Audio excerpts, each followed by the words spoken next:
चिंता की अब कोई बात नहीं है महारानी। युवराज के स्वास्थ्य में बहुत सुधार आ रहा है और वो शीघ्र ही स्वस्थ हो जाएंगे।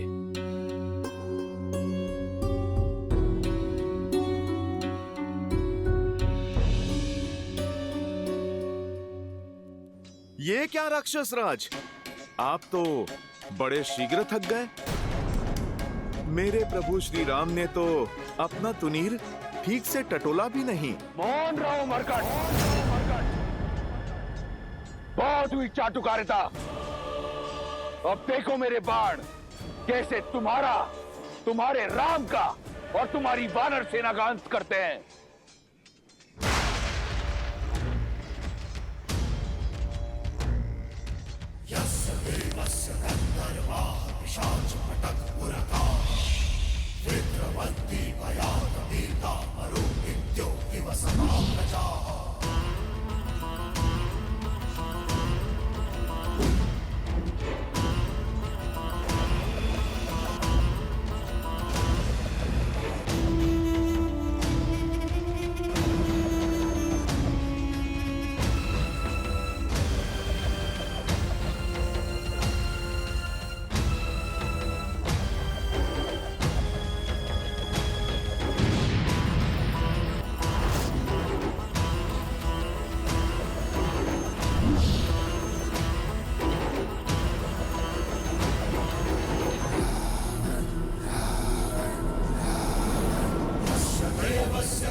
लगता है रावण अपने शत्रुओं पर काल बरसा रहे हैं। ये सूर्य को ढकने वाले बाण उन्हीं के हैं।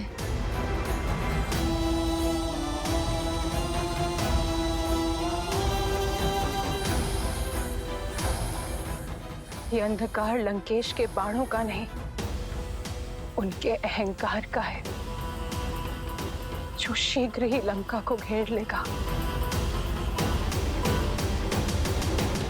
मेघों को भ्रम होता है कि उन्होंने सूर्य का मार्ग रोक दिया, पर ऐसा होता नहीं है त्रिजटा। सूर्यवंशी श्री राम के तेज के आगे रावण के अहंकार को घुटने टेकने ही होंगे।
मदारी बनने के लिए अभी कच्चे हो।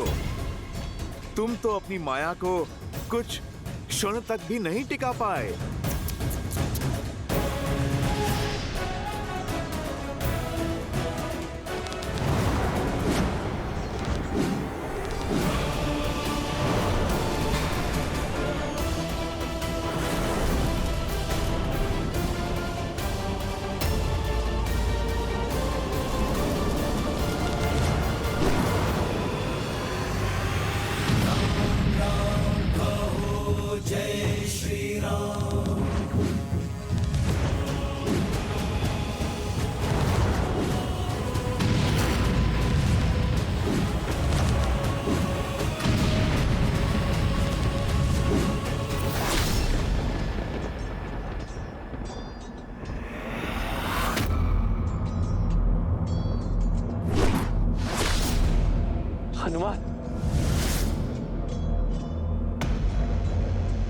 प्रभु, आप विचलित ना हो।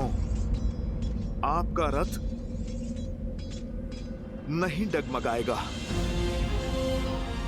मेरे प्रभु के लिए सहना ये प्रहार तो प्रसाद है मेरे लिए।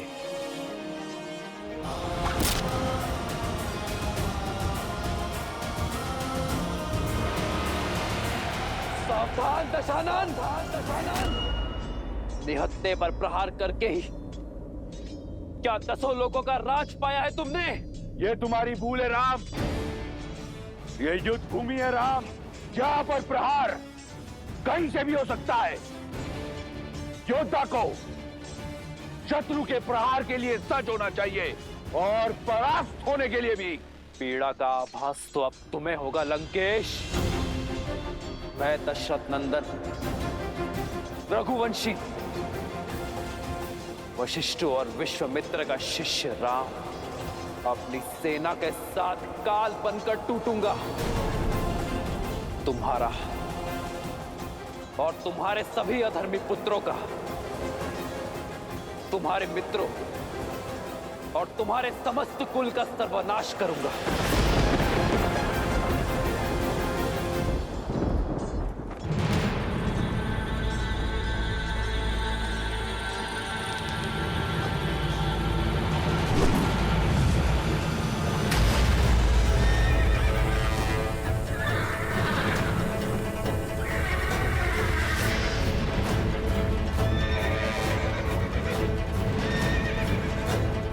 हनुमान, मुझे नीचे उतारो। आज ये वनवासी इस महाज्ञानी को एक पाठ पढ़ाएगा।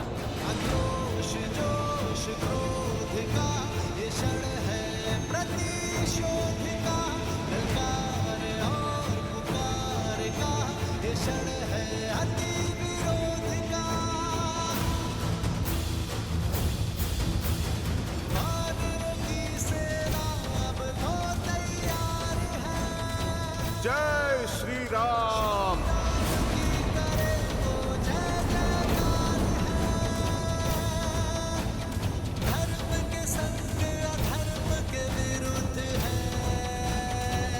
तुम्हारे अनगिनत बाण मेरे हनुमान को डिगा नहीं पाए, किंतु तुम्हारा रथ मेरे एक बाण में ही डोल गया। जानते हो क्यों? क्योंकि तुम्हारे रथ का आधार ही निर्बल है।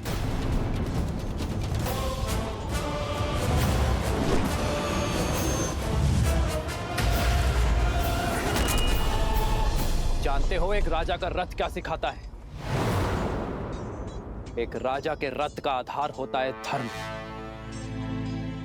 और धर्म के रथ के पहिए शौर्य और धैर्य का प्रतीक होते हैं। किंतु तुम जैसे निहत्थे पर वार करने वाले पापी को न शौर्य सहारा देता है और न ही धैर्य।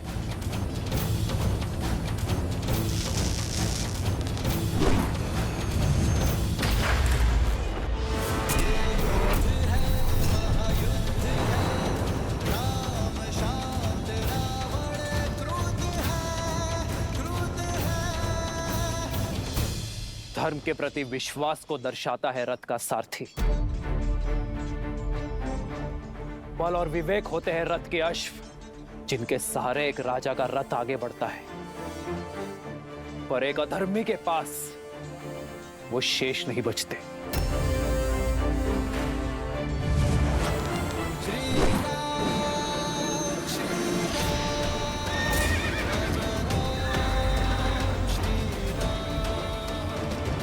राजा वो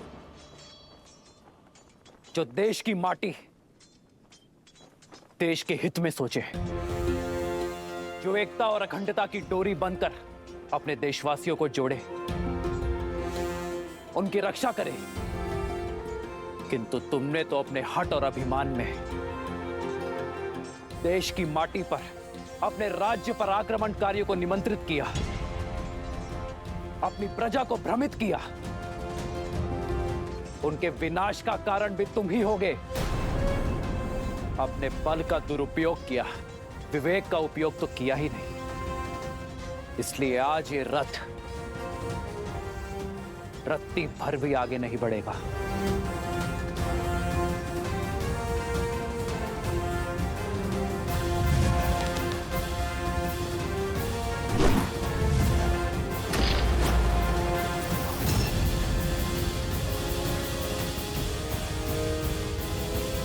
रथ की पताका सत्य का प्रतीक होती है। वो सत्य जिसे जानकर भी तुम अपने अभिमान में स्वीकारना नहीं चाहते। और एक अभिमानी के साथ सत्य नहीं रहता।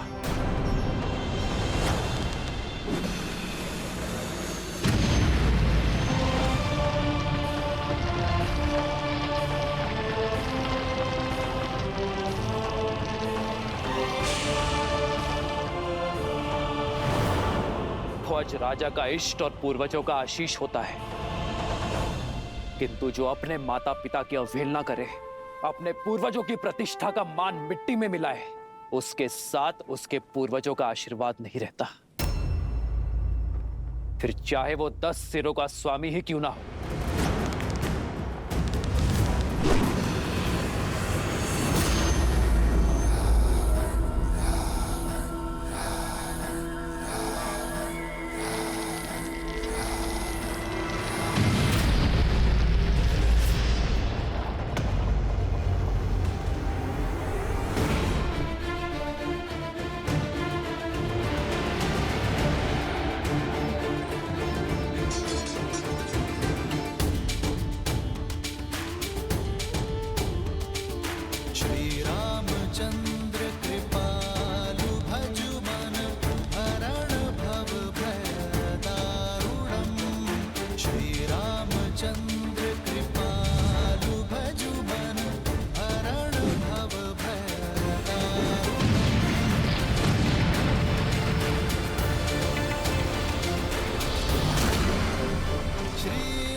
जो राजा कर्म के स्थान पर कुकर्म को अपनाता है, उसका यश भी धराशायी हो जाता है और वो स्वयं भी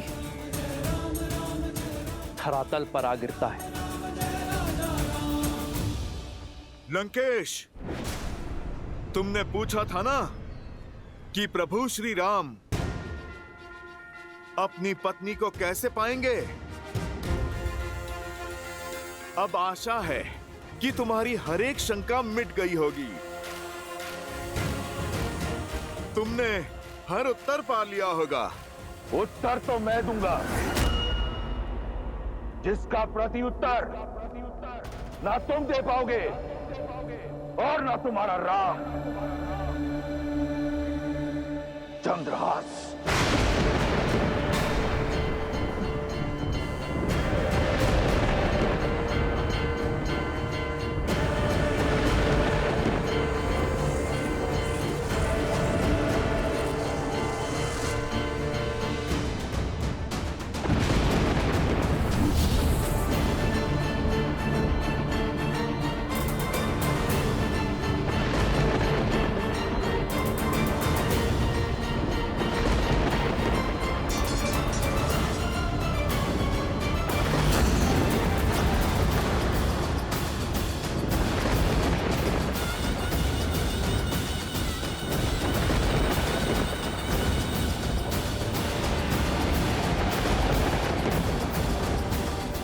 मेरे चंद्रहास के वार से तुम तो बच गए थे वानर, परंतु ये नर, ये वनवासी नहीं बच पाएगा।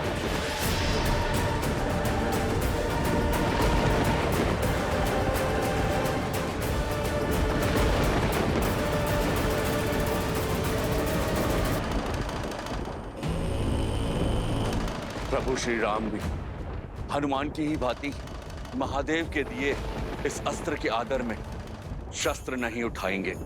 पर दशानन भाई, प्रभु श्री राम पर चंद्रहास संधान करने से चूकेंगे नहीं।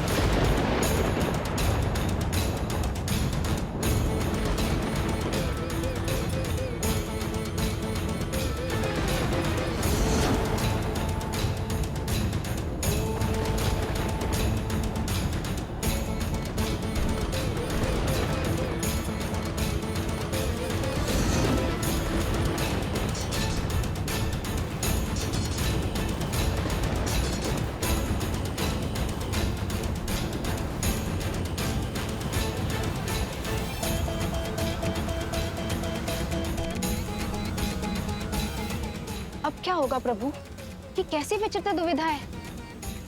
यदि श्री राम अपने आराध्य के अस्त्र की मर्यादा रखते हैं तो ये उनके इस अवतार का अंत होगा।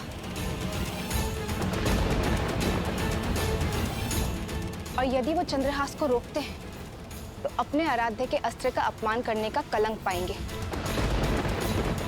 दोनों ही परिस्थितियों में धर्म हार जाएगा।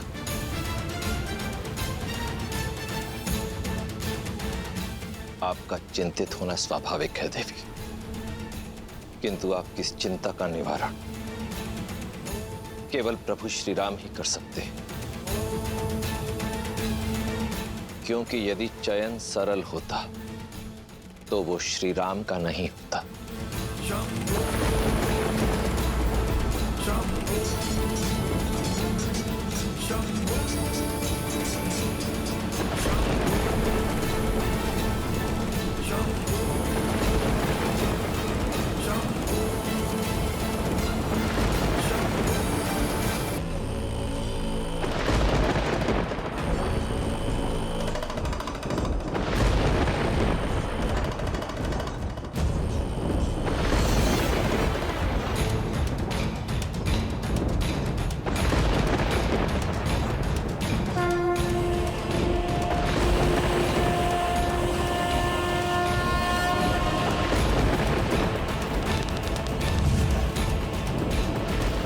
क्षमा महादेव,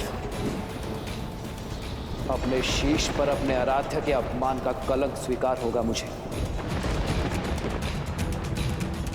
पर अधर्म की विजय होने नहीं दे सकता। इस धर्म युद्ध में यदि आपका अस्त्र रावण के अधर्म का साथी होगा तो आपका ये भक्त उसका भी सामना करेगा।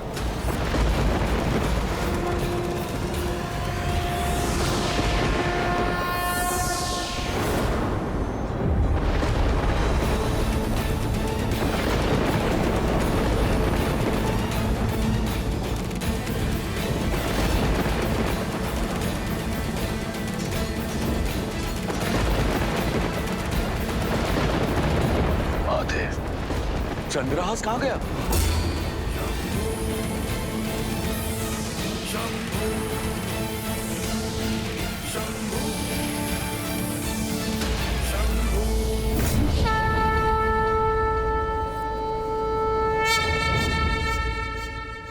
ये कैसे संभव हुआ? मेरे आराध्य ने उचित चयन किया देवी, इसलिए मुझे भी यह चयन करना पड़ा। यही तो है मेरे प्रभु श्री राम, स्वयं भी मर्यादा का उल्लंघन नहीं किया,